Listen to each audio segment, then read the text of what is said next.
from the very, very beginning of any project now. Like one of my first thoughts is, who is the audience for this and where do I find them? Jay, you have a video that you did maybe a year or so ago entitled Top 5 Reasons Your Indie Film is Failing. Yeah. And so we took the liberty of writing down your excellent tips, and we were hoping to have you read them. Maybe we could start with 5 first. Okay. Yeah. So 5 reasons your indie film is failing. Number 5, you are pushing your movie in all the wrong places.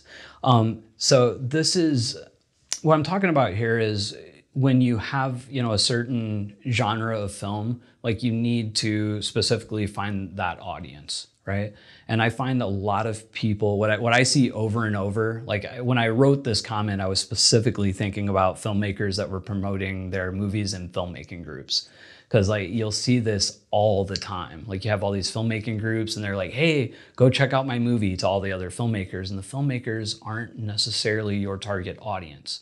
If your movie is about filmmaking, maybe that's right.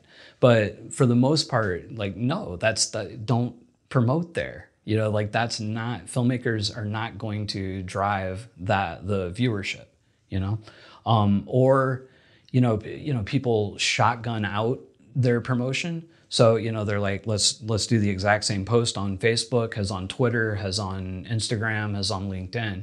And all of these social media platforms are very different in the type of material that gets traction.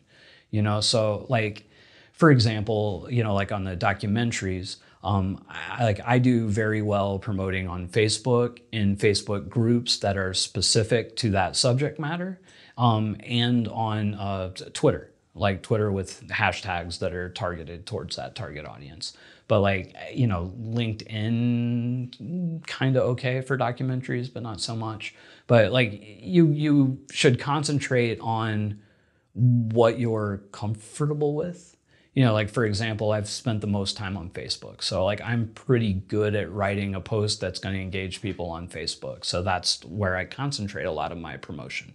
And like I'm not as good at Twitter, so I don't concentrate on Twitter as much. I'll put posts there, but I don't spend an overt amount of time on it. But and I don't I discovered Pinterest. A lot of people say like Pinterest is a waste of time, but like I've gotten a lot of really good video views there. So I find just keep your promotion targeted to the right audience. Is number 5. What about a subreddit? Let's suppose your documentary is on something that's medical related or whatever. If there was a subreddit on that, Yeah, what I've found with Reddit, so I do a little promotion on Reddit, but I find in general, Reddit's not great for direct promotion. Like you have to be really sly with your promotion on Reddit because there are like some Facebook groups, there's rules, but like Facebook, it's really easy to circumvent them. Like Reddit, I've been banned from many threads, for throwing a link in something. Like you have to engage with people on a more personal level there. And by doing that, sometimes you can get some interest in your stuff, but just like direct promotion, I've not had much luck. Sure, there's too many people that are ready to come at you. Yeah, that makes sense. Okay, number 4. Number 4, you've picked too broad of a genre. So this is like I'm making a horror movie, right? And like that's it, that's your genre, that's who you're targeting. Horror is a super broad. I'm not saying don't do a horror movie, but I'm saying there are subgenres of horror. So what is your subgenre? Are you a monster movie? Or is it a siege movie? Is it a combination of the two? What I'm finding recently is that, amalgamations and, combining subgenres is really cool. So like, the movie I'm getting ready to do, it's a monster movie, but it's also a siege picture. It has a little bit of crime element to it and, pinching those together. But when people are just like, I'm making a drama, where do you promote a drama? Where do you promote a general drama movie? Now, what's that drama about? Is it about a small business owner? What type of business does that owner own? Is there a community around that kind of small business? Like, you don't necessarily have to, create a project around your marketing, like, hey, I'm going to create this like double subgenre. No, you're making a drama movie, but you don't think of it in general terms. You think of it in specific terms. You know, what's the race of the people? Is this people of color? Is it LGBTQ, or is it white folk? You know, and who are you marketing to from the beginning? So like I find narrowing that down really early on and knowing what your project is and how to get to those people is how you market successfully an indie film. Okay, let's suppose it's a mumblecore college film, early 20s relationship movie. So the first thing I would do is look at, you know, if they're straight or the sexual orientation, I would look at that. If you're doing a drama movie these days, my piece of advice is find an underserved market, not to exploit it, but to shine light on it. To, you know, because, you know, one subgenre that's doing really well, like on Tubi these days, is you know, like a black-based, female-focused like romance with, you know, maybe a slight crime tinge to it. And like, you know, 10 years ago, those movies were you couldn't make hardly anything on them. Now they're doing really well because it's an underserved market. You know, so, or, you know, if your mumblecore thing, is the main character a musician? Let's just say they're a musician. So what type of music is it? Target those types of fans, you know, or if they're a baker, what kind of baker is it? What kind of cook or culinary skill, you know, find things in the movie that are a strong enough element in the movie that you can market around it, like to garner interest, because it's really the biggest mistake I see filmmakers making over and over with their marketing is it's so general. I just made this drama movie and here it is. Here's my trailer. You have to give people a little bit more than that. You know, there has to be something that they can connect to, that they're gonna have interest in that post to even engage with it, you know? Great point. That's very true. Okay, number 3. Your overall marketing is ineffective. So I honestly don't remember exactly what I was saying with that one, but I think what I was getting at is like you're just being too like generic in your marketing. You're like, here's my movie, check it out. You know, how many filmmakers do you see on social media? Here's my movie, check it out. Let me know what you think. Like who does that except for like your very like good friends or your mom? Who is going to comment on that? You know, unless it's to just tear you down and, you know, chastise you for making a generic post. So that in general, I think people look at marketing like they just don't understand that it's about engaging people, about getting their interest, about intriguing them, asking a question. Like you'll see over and over on my posts, like I'll promote my YouTube channel a lot in filmmaking groups, but I always phrase all of my posts as a question. You know, if I do a video about, you know, how to distribute an indie film, you know, my question will be, what are some of your experiences distributing your independent films?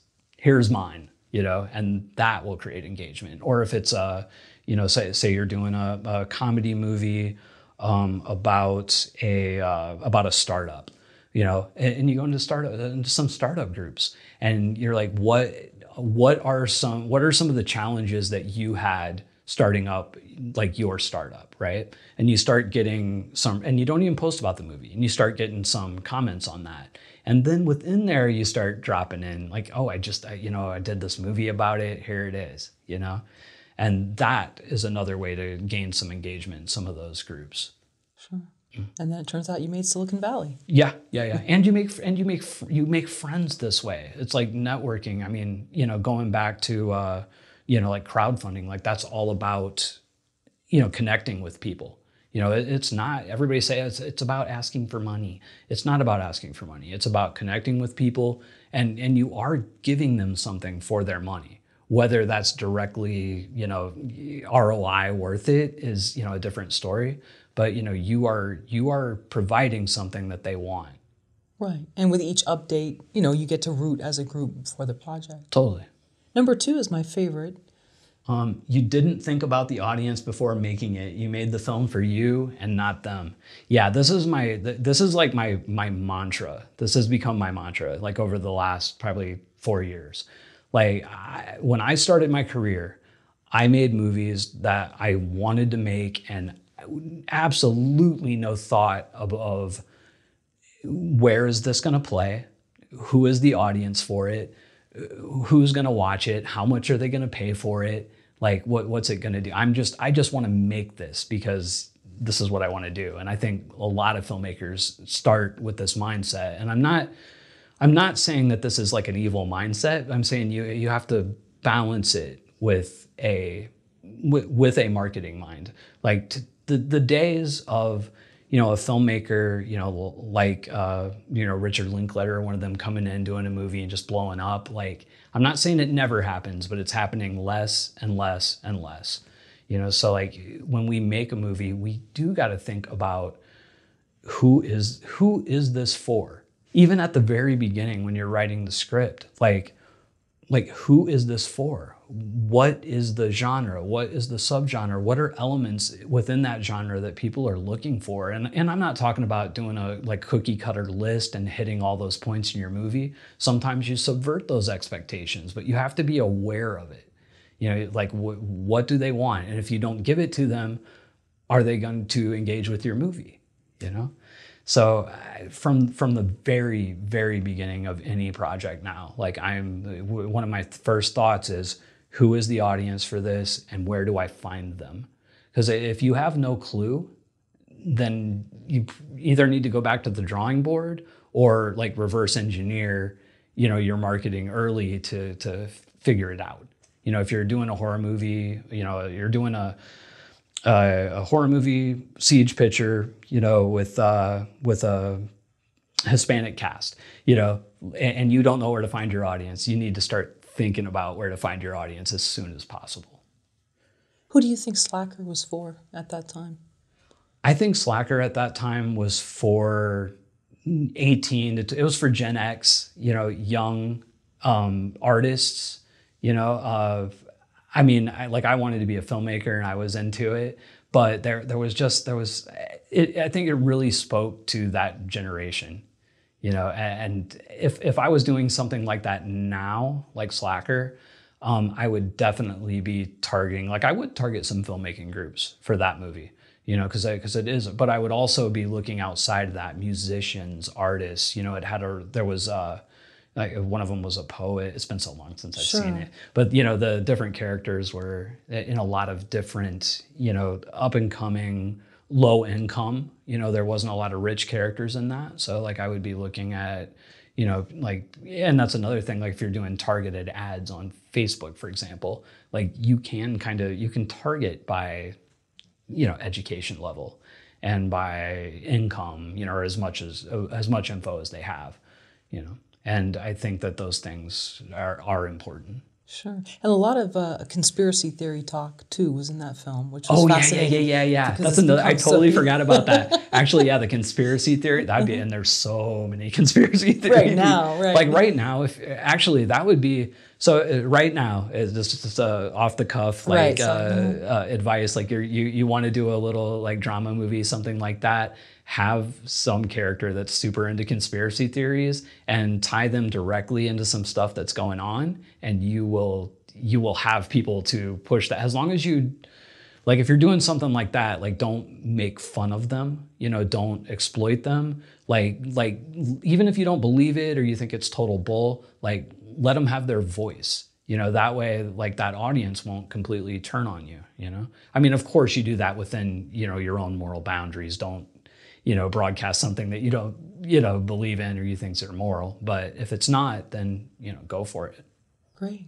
And last but not least, number 1. The number one reason that the indie films don't make money is it's just not good. And I'm not saying that all indie films are not good here, and I'm not saying that it's always the reason, but we have to be honest with ourselves when a movie finishes, when we finish it, it's in the can, we got it edited. how did it turn out? You know, like how far is this movie gonna go? You know, like how much effort do I put into it? And I'm not saying just abandon your movie and forget it if it doesn't turn out. Like I fully believe you should release everything you make. Like release it, put it out, you know? Even if you put it out under another name, put it out. You know, like I have never not finished a movie, and I don't have a lot of sympathy for people that finish something and don't put it out. You know, like put it out. There's so much effort that went into it. And there are people that want it to be seen. Like get it out there. But I think what happens most of the time is filmmakers just don't have the distance or the maturity or, you know, hindsight to say, hey, you know, this didn't turn out exactly how I wanted it, you know, so they think it's their perfect baby, but maybe it's not, you know, or maybe it is good, but it's just because you make a good movie or a fine enough movie, it's not entitled to make money. You know, like no platform owes you for it to perform. You know, the audience doesn't owe you to watch it. You have to get them in. And if you fail at that, that's it. It's not going to perform. You know, and sometimes I think a lot of movies come into the market and people haven't paid attention to the other four things. And, you know, maybe technically the movie is fine. You know, like it looks good. It's in focus. It's got, you know, good production value. Performances are okay.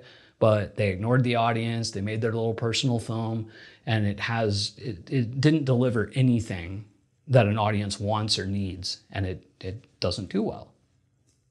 I think number one would be the toughest to really be honest about with yourself, because, you know, there's kind of two camps of people. One, everything they do is amazing, and two, everything they do they think is crap. Yeah.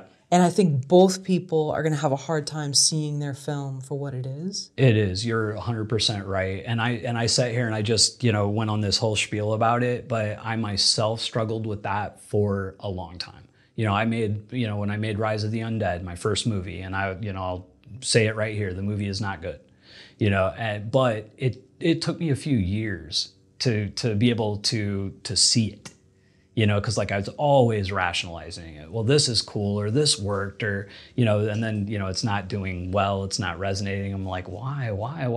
You know, it's eventually, I think about 2 years of it being out, I was able to sit down and really say, you know what, this wasn't good.